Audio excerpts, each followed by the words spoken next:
입장을 기다리는 손님들로 매일 문전성시를 이루는 곳, 바로 런던 베이글 뮤지엄입니다. 창업 4년 만에 연매출 800억 원대를 기록하며 MZ세대 사이에서 가장 인기 있는 빵집으로 자리 잡았는데요.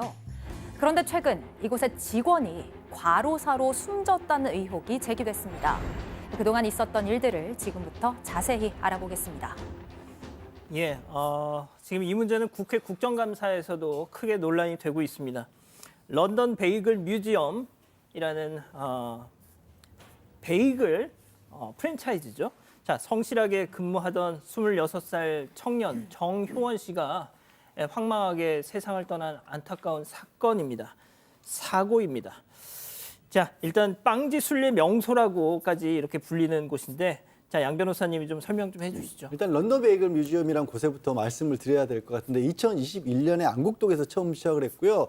오픈런이라고 하죠. 문 열기 전부터 사람들이 줄을 서는 그런 곳이었습니다. 지금 전국에 7개의 매장이 있다고 하는 굉장히 유명한 빵집이었는데 바로 이 빵집에서 관리직 주인급으로 일하던 정효원 씨가 지난 7월 16일에 과로사했다는 게 알려지면서 많은 분들에게 충격을 줬어요. 이 정 씨가 지난해 5월에 입사를 해서 14개월 동안 4군데 지점에서 일을 했고, 그런데 일단 쉬는 날에도 출근하거나 아침에 나가서 자정 가까운 시간까지도 일하는 일이 많았다는 게 유족분들의 주장입니다. 이 정 씨는 사망하기 직전에 7번째 매장, 지금 아까 7개 지점이 있다고 그랬어요. 7번째 매장을 인천에 있는 것으로 오픈을 하면서 아예 집에서 나가서 지금 그 회사에서 말하는 숙소에서 일을 하면서 준비를 했는데 안타깝게도 나흘 만에 그 숙소에서 숨진 채로 발견이 됐습니다. 새 매장을 오픈 준비하는 과정에서 숙소에서 숨진 채로 발견된 이 고인. 과연 그 사망 당일 무슨 일이 있었는지 이 고인의 아버님 얘기 들어보시죠. 같이 숙소에서 지내던 사람 3명이 있는데 원래 제 아들이 매일 아침에 최고 일찍 일어나서 샤워를 했대요. 근데 안 나오길래 이제 왜 안 나오고 제가 깨우러 방에 들어가니까 몸이 굳어 있다고 하더라고요. 그래가지고 그 인류가 와가지고 보니까 사망했다고. 걔한테 물어봤더니 그날 일을 늦게까지 하고 10시 넘어서 집에 와가지고 이제 치킨하고 맥주를 시켜갖고 먹는데 제 아들이 그랬대요. 난 피곤해서 못 먹겠다 하고서 그 치킨도 하나도 안 먹고 그냥 맥주 한 모금만 먹고 방에 딱 들어갔대요. 그다가 그냥 방에 들어가고 그렇게 된 거예요. 자, 유족은 이 정 씨가 사망하기 직전 일주일 동안 주 80시간을 근무했다고 주장하고 있어요. 네, 맞습니다. 유족의 주장은 그렇습니다. 자, 일단 아버님 말씀을 다시 한번 정리해드리면요. 이 정 씨 사망 전날에도 일을 마치고 밤 12시가 넘어서 회사 숙소로 들어갔는데요. 동료들과 치킨을 시켜서 맥주를 마시기로 했는데 나는 너무 피곤하다 그러면서 맥주만 한 모금 마시고 바로 방으로 들어갔다고 합니다. 자, 그게 동료들이 본 정 씨의 마지막 모습이었습니다.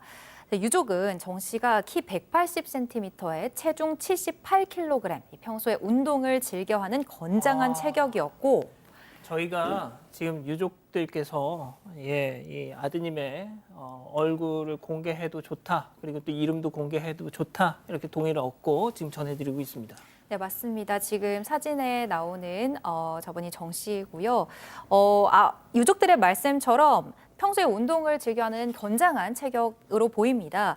2023년 2년 전에 받은 이 건강검진에서도 의심질환 같은 건 딱히 발견되지 않았다고 해요. 그러면서 이제 유족은 사망 이후가 과로인 것 같다고 주장했는데요. 정 씨가 사망 직전 일주일 동안 주 80시간, 일주일에 80시간 정도 근무를 했다. 이게 바로 유족의 주장입니다.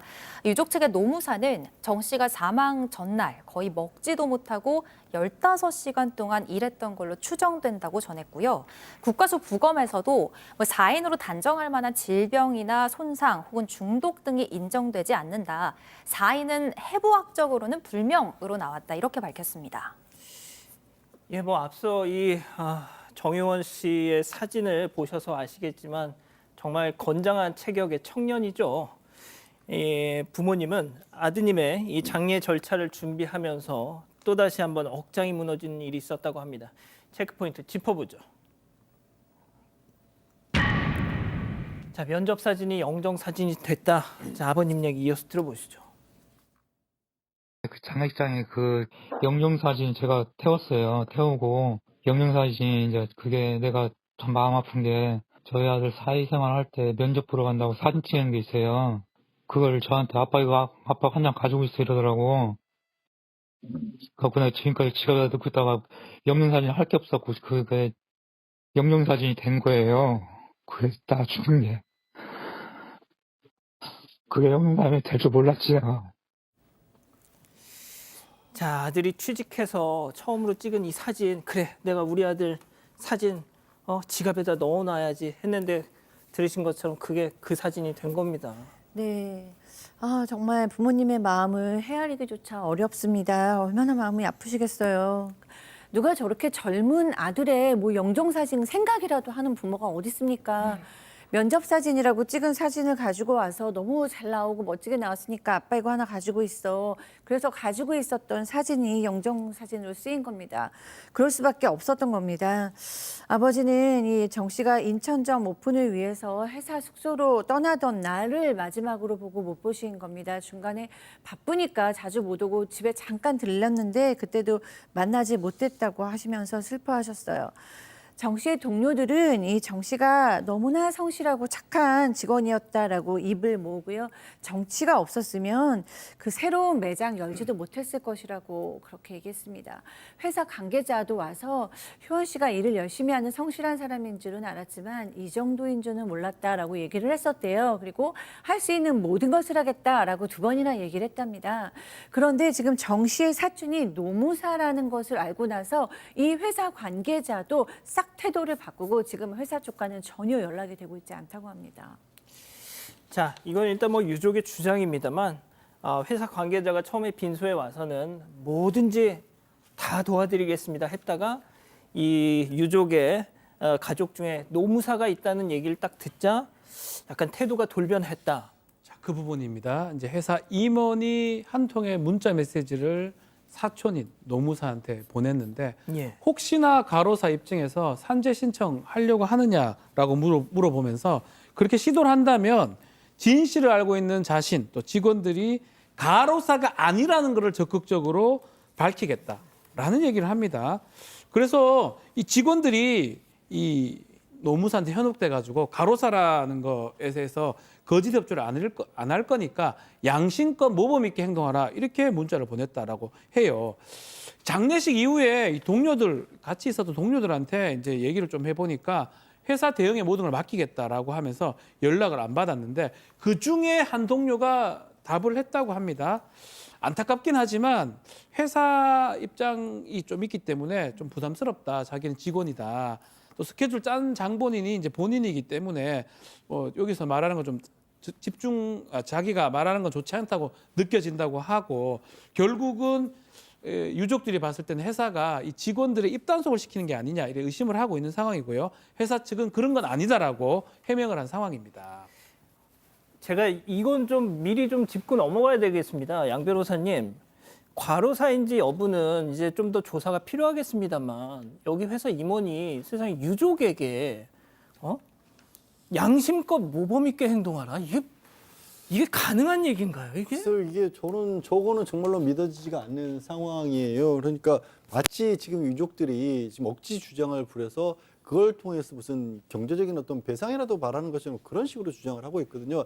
일단 회사 측에서 제대로 된 자료를 내놓지가 않고 유족들은 그렇게 얘기를 해요. 정확하게 언제 출퇴근했는지 얼마나 일을 했는지 근무 스케줄표 같은 거를 달라 그랬는데 그런 거를 다 제공을 안 하고 그냥 얼굴 비치면 출근한 거고 퇴근하겠다고 알았다고 하고 휴가 신청에도 그냥 받아줬다고 회사는 얘기하고 있습니다. 그래서 유족들은 얼마나 일을 했는지 추정을 좀 해본 거예요. 그 추정을 하기 위해서 지하철 뭐 교통카드라든가 여자친구가 주고받은 메시지라든가 노트북 저장 기록 이런 것들로 다 계산을 해보니까 유족들의 주장에 따르면 사망 직전에만 일주일에 80시간을 일을 했다라는 겁니다. 그리고 마지막 사망 전날에는 오전 8시 20분에 출근했다가 밥도 먹고 일하는 중이라고 그런 메시지도 있었고 밤에 12시 24분에나 퇴근해서 1시간 넘어서야 잠든다라고 여자친구한테 메시지를 보냈고 그 메시지를 끝으로 안타깝게도 아침에 심정지 상태로 발견됐던 겁니다.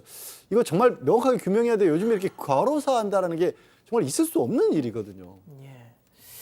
자, 일단 회사 측에서는 유족이 주장하는 과로사는 절대 없다, 아니다. 자, 그 근거가 있을 거 아닙니까? 네, 맞습니다. 일단 회사 측에서 오늘 오후에 공식 입장문을 통해서 일부 언론을 통해 보도된 이 근로시간 일 21시간, 주 80시간 등은 사실이 아니다라고 밝히면서 직원들의 주당 평균 근로시간이 43.5시간이고 회사에서 파악한 정 씨의 평균 주당 근로시간은 44.1시간이라고 설명을 했습니다. 주 80시간, 주 80시간까지 연장 근무가 이루어졌다는 유독의 주장을 도저히 납득할 수 없다라는 입장인데요.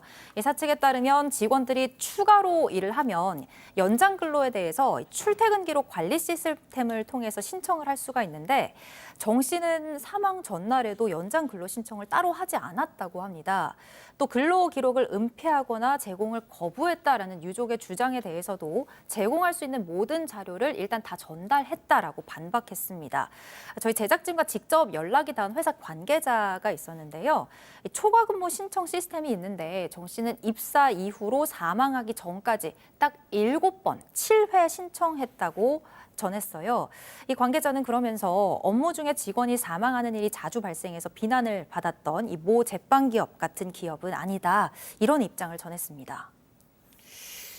예, 저는 일단 뭐 과로사 여부는 조금 더 이제 조사가 필요하겠지만 이 회사 임원이 아까 이 유족에게 보냈다는 문자, 양심껏 모범 있게 행동하라.